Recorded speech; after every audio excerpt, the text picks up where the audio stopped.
Hey guys, I'm back with a really quick video. I just wanted to get out my Chanel Perfection Lumiere review. So I'm going to tell you a little bit about the foundation first because I don't actually have the bottle with me, and I will tell you why in just a second. But basically the Chanel Perfection Lumiere is supposed to replace the Pro Lumiere and the Chanel Matte Lumiere, which neither of those I have tried, so I was definitely a clean slate. I've never tried a Chanel foundation before, so this was my first experience. The foundation's water-based, so you have to shake it up before you use it. That's just a little heads up if you decide to get this foundation. It's a 1-ounce glass bottle. It's very typical of Chanel foundations. Looks just like the Matte Lumiere, Pro Lumiere. It's just a clear glass bottle. I've showed it in my haul if you guys want to take a look back at that video. And for a 1-ounce bottle, it's about $55. I picked up mine at the Nordstrom's Chanel counter, but I'm pretty sure you can find it at maybe Lord & Taylor's too, maybe. And it's supposed to give medium to full coverage. I only used one pump, and I felt like it gave me a good medium coverage foundation. Yeah, I wouldn't do any more than one pump on my face. So yeah, let me tell you about my personal experience with that foundation. Oh, it's supposed to also have a semi-matte finish, just a heads up. So I guess I didn't know what semi-matte meant. If semi-matte equals what this foundation did, then I probably won't pick up anything else that says semi-matte. I do like something to mattify the oils that my skin does produce throughout the day. But at the same time, I do want to look natural and radiant, especially in the winter time, just because the wind and the cold is just so drying on my skin personally. And I used to say my skin was oily combination, but since my skincare products have really been working out for me, I would say my skin is now more normal, leaning towards normal to dry combination. Especially my T-zone has definitely normaled out. Um, but that also just could be because of the weather and the seasons. I'm getting off topic. So this foundation, I tried using it quite a few different ways to make it work for me and to make the finish come out the way that I preferred it to come out. The first time I used my MAC 189. The second time I used it in combination with MAC's strobe cream. And the third time I used it in combination with my moisturizer. And the last time I used it, oh, and those last two times I used just my fingers. And then the last time I used it, I tried using my MAC 109 without, just with the foundation. Neither of these gave me the finish that I wanted. I guess I'm so used to my Laura Mercier tinted moisturizer. I love the finish of it. I love that it gives me a natural looking finish. It's very lightweight. I don't feel it on my skin. And it still radiates somewhat of a glow, or like a radiating from within type feel, type look to the skin. And this foundation was very flat on my skin, even with mixing it with my moisturizer and even with mixing it with the MAC strobe cream. It was literally flat, like it gave my skin just flatness, kind of like a porcelain doll, which I'm not a fan of that, not really.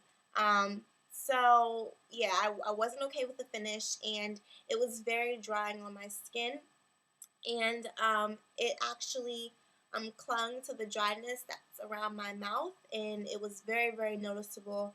It was very irritating, and it also broke me out in that same area. So now I have like little fine little bumps. I definitely think the foundation, I don't think there's anything wrong with the foundation if you have the right skin type for that foundation. So I personally did not have the right skin type for that foundation. It just didn't give me what my skin needed as far as moisture and as far as what I liked as a finish. But I think if you had an oilier skin type, it definitely will work out for you. And I thought about even keeping it for the summertime, because it gets really, really hot and humid where I live. So that possibly could be a good foundation to use in the summertime, but then it broke me out, and then I was like, okay, I'm done. So I don't want to knock the foundation, but I honestly cannot recommend it if you have normal to dry combination skin. I definitely think it really clings to the dry areas of your skin. I didn't even know I had dry areas of my skin until I wore that foundation. Seriously. Like, my skin has never felt extremely, extremely dry or tight. My moisturizer always like left my skin feeling really good. So I don't know what the deal is with that.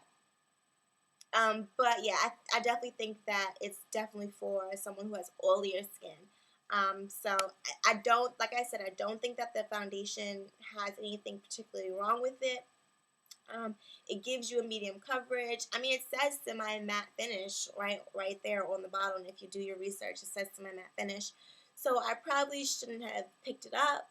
I love that Chanel came out with this foundation. It has so many other colors, but I definitely don't think that they should have gotten rid of Pro Lumiere. Pro Lumiere is supposed to be very moisturizing, and it gives you a really glowy finish. And replacing it with this foundation um, doesn't really make sense to me, because this foundation isn't really glowy. It's for someone who already has a glow to their skin, so for oilier skin tones.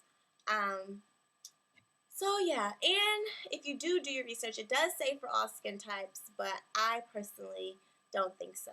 I don't think it's for all skin types. I definitely think it should lean towards more oilier skin types. So yeah, that's my little quick review. Oh, and I don't have the bottle because I took it back. I didn't return it. I just exchanged it for some other good little goodies that Chanel had going on. So I might give you guys a haul or a review on those. So far I like them. It's not skincare. It's not anything dealing with foundation or something skin. It's just like blushes, a few lip glosses, stuff like that. But yeah, for the price of this foundation, I think it's a really, really pricey foundation. I definitely think that you can find something that might be in that price range that might be a little bit better. But yeah, that's about all I can say about that foundation. I do want to try the Giorgio Armani Luminous Silk Foundation, because now I'm like, okay, anything that says glow or luminous or radiance, I'm going to try it. Because clearly, I didn't know that my skin didn't like that stuff. I used to stay away from that. Like, even my Laura Mercier tinted moisturizer is oil free. I would always try to stay away from like glowy, luminous, anything with sparkle in it. But clearly my skin likes that. Like, it loves tinted moisturizer. So yeah, I'm gonna try the Luminous Silk foundation. Let you guys know. I haven't picked it up yet. Might be a while. So yeah, that's my review on this. If you guys have any questions, comments, concerns, let me know, and I will see you on my next video. Bye!